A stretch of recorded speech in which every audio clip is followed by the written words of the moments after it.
Only the highest admiration to transmit. Well done.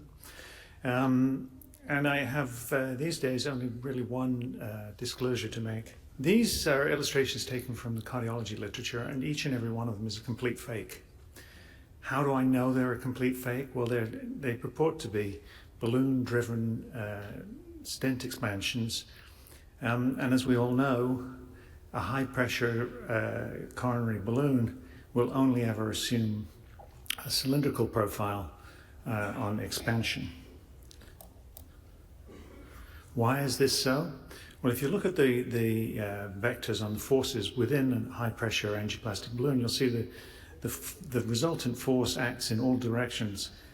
But notable in this context are the forces that act at one end and the other, which if you do the calculation on a moderately sized, let's say 10 millimeter wide balloon, those forces are huge. How can we overcome that? Well, what I've depicted here is a fiber braid that enmeshes the balloon and transmits transradial and longitudinal forces such that when the balloon expands, the balloon is simultaneously forced to shorten, and it's that shortening that enables it to overcome the longitudinal forces. So what are these forces? Well, as I said before, they're huge, and if you compare regular balloons with the balloon that I'm talking about today, today's balloon is depicted in blue, and you can see there is very little in the way of longitudinal force, whereas the force on an unconstrained, unbraided angioplastic balloon rises linearly with the pressure.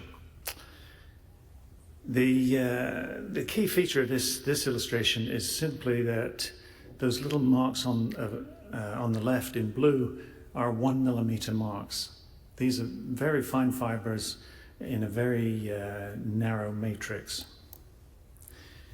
And in a fairly long developmental course, we've learned a few important lessons.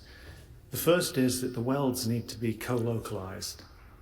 By that I mean the braid needs to attach to the balloon, needs to attach to the catheter, and that all needs to happen in the same place. They also need to be coaxial. It's no good having all of the plastic on one side and all of the components on the other.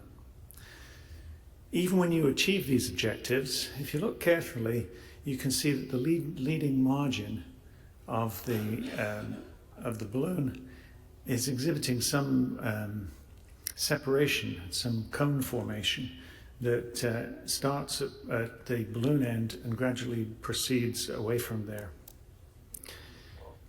It's important to know that many of these balloons, in performing their little feats of flexibility, have to tolerate enormous forces generated by pressure, and those forces